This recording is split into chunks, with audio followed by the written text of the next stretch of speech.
You know, I've actually looked into this just a little bit because I teach the course on psychopharmacology, and I've seen numbers anywhere from 5% to 25%.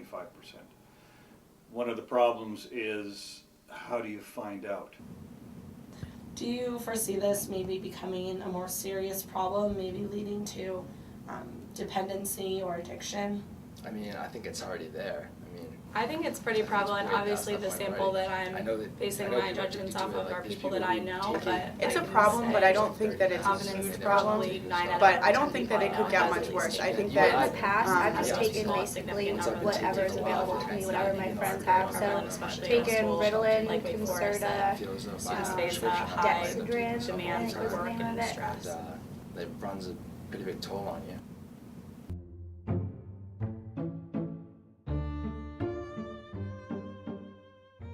Prescription stimulants that most people talk about are things like Ritalin, Concerta, Adderall, and these are used generally for the treatment of attention deficit disorder.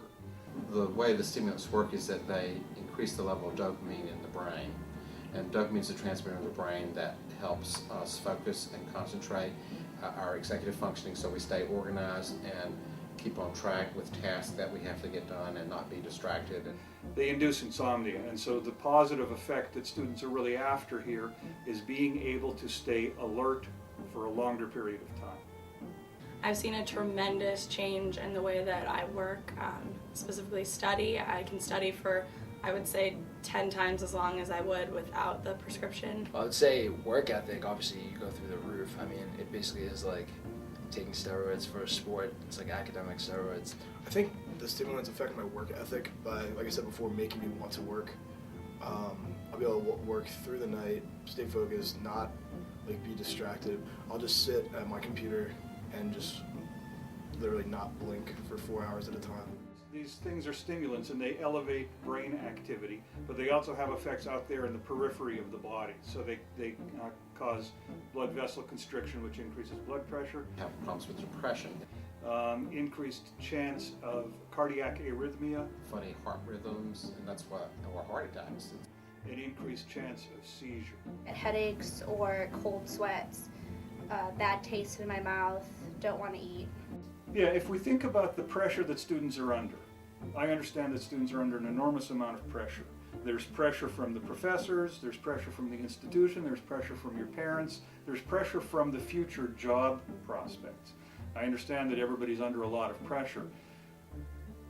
And that drives some people to doing things that they know that's not a good idea, but they do it anyhow because they say, well, I have to get through this. I think I reconcile using prescription stimulants because so many people do it at Wake. I don't want to say it's peer pressure induced, but I think it's just like the environment at Wake is so competitive. Yeah, I definitely think I'm at a disadvantage.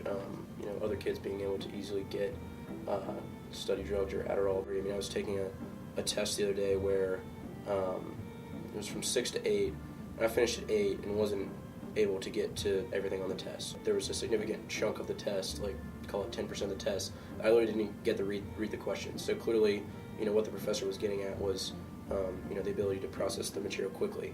I left at 8 and talked to a couple of my friends who told me that they were able to start the test early at 5 instead of 6 because they had been diagnosed with ADD and therefore got extra time.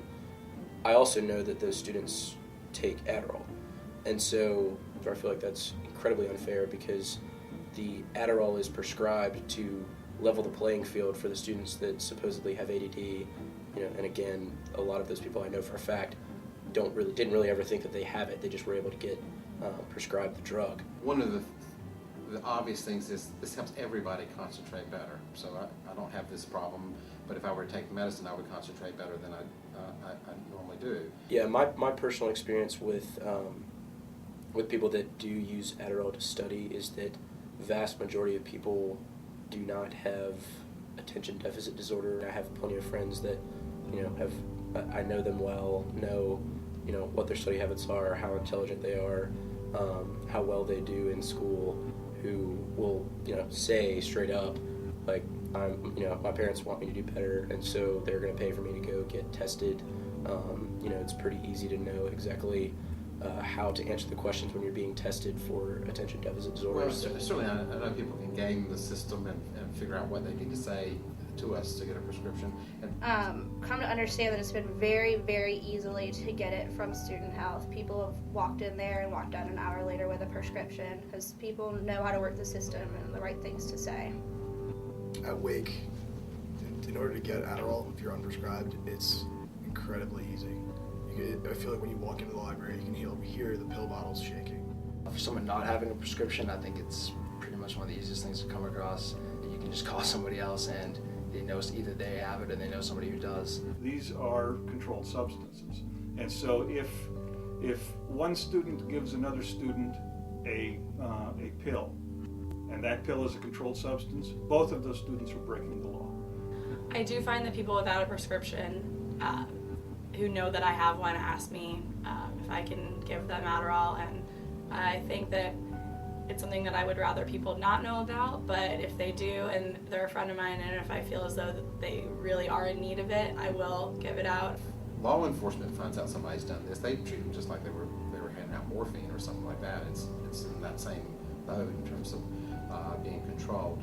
I say I get asked at least twice a week by somebody to buy Adderall. Yeah, I think it's pretty easy to get because I think so many people at Wake Forest do have it, and I think it's interesting because I feel like when they're prescribed the drug, they're prescribed it to take always, because whether they're studying for a test or whether they're trying to focus on anything else in their life, be it writing an email to their parents or whatever, I think it's extremely easy to get because people that are prescribed it have a full bottle because the doctors are assuming that they're going to be taking it always, but they're only taking it, if they have a test the next day so they can stay up all night. In the past, when my friends didn't have prescriptions, I'd pay anywhere from $3 to $5 a pill, but now, as I said, they'll have so many extra and they're very generous, so they don't even think twice about charging me anything. I think it does have a lot of the same effects as, street drugs like cocaine. It's an upper. Like, you feel good, you feel on top of yourself, you feel in control. Even on spring break, we would stay up until 5 in the morning and everyone brings an Adderall out with them, and when you feel like you're coming down, you just, take a little bit more, either orally or you snort it, and you can stay up forever. These medications are in the same family as amphetamines, and so what they do is they alter how some aspects of brain chemistry work. It's analogous to some narcotics like morphine and Percocet, narcotics, which are pain medicines and work in a completely different area of the brain, but they're equally addicting because of the euphoria that they can cause in a different area of the brain. I have used it recreationally to stay awake if I'm out for a while or in a situation that requires me to get less sleep than I normally would. I do use it in other forms and facets besides just for studying in school. Recreationally staying up just because I was tired and trying to go to class. So you stay up all night because of the use of stimulants. The next day you will have a rebound depression. A rebound from a stimulant is a depressive episode. That doesn't mean that you're clinically depressed, it just means that you're sort of lethargic and dragging your butt around. And what's the solution to that? Well, another pill. The risk is, number one, the addiction. Snorting this, using it at high levels does make people feel very good, or people would do it, and it's stimulating dopamine, so the brain says it's like an orgasm, or it's like winning a very exciting game. That's a fun feeling, but if it's depleting dopamine and causing problems, it can be addictive. I have taken it before to study through the night, write a paper, and then the next day I'd start out in the morning and have to take another one. It's kind of just a vicious cycle because you never want to come down, because at Wake and in life there's always going to be something else that you need to do. You have a huge surge in motivation when you take it, so when I see how much more I can accomplish after taking Adderall compared to what I might normally accomplish, it could be almost double. So when you have it, if it's available to you, you think, oh man, I could do, twice as much and then have twice as much free time if I was taking this instead. But then the other consideration is at what cost, because you're not even 100% all there, I have not used it to study just because personally I feel like if I do, then I might not be able to study as well as I was before without using the drug again. Well, I think the problem at Wake will get worse. I think that the prevalence at Wake is very high, and it's even higher now than when I was a freshman. But that being said, Adderall and ADD and ADHD, all these different diseases are so new. Like, prescriptions, all the studies that they've done have no 15-year follow-ups, have no 20-year follow-ups. So I think just from a science standpoint, from a research standpoint, it's going to be interesting in, like I said, 10 years to see the long-term effects of people that were diagnosed with ADD. Benefit you get from concentration and focus takes more and more and more dopamine and dopamine stimulation to get that feeling. So if a person is taking a stimulant like Adderall or whatever and takes it to feel good that way, it takes more and more and more of it. And ultimately, the dopamine in the brain is depleted, and so the person has no dopamine and doesn't feel any pleasure, which means they're very depressed without the medicine, which means they're addicted to the medicine. So that's the risk of that, and that's how that happens. I think it's going to be interesting to see what it's like when they enter the work world for people that are not prescribed and are used to working on Adderall, but also for them to just be on their own. I think that you can expect to take it forever, first and foremost. If you keep taking it, I think the effects on your body are going to get just really bad. I don't think it's something you want to keep taking. So that being said, if you have to relearn how to function without it, that's what they're going to have to do. I don't see people taking Adderall before they go to work every day. I mean, if they're welcome to try, but I don't see that being sustainable for your heart or metabolism or circulation, any of that stuff. So they're going to have to relearn how to do that.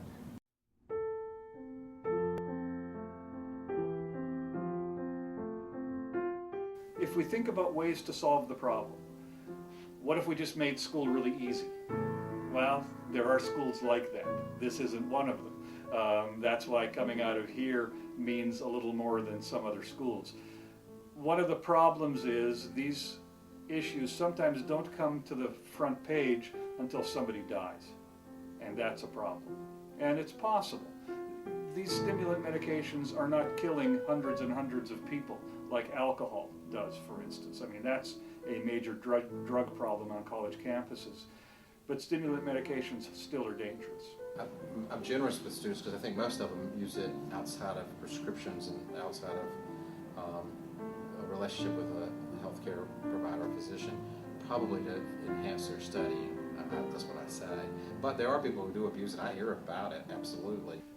Thinking about it from a planning standpoint, I think, is one way to address this. If we can convince people that there are better ways to succeed than supplementing your brain chemistry in this way, I think that if you learn the skills that you need to succeed, you won't need stimulant medication. And I think that that's a skill set that you will then use for the rest of your life.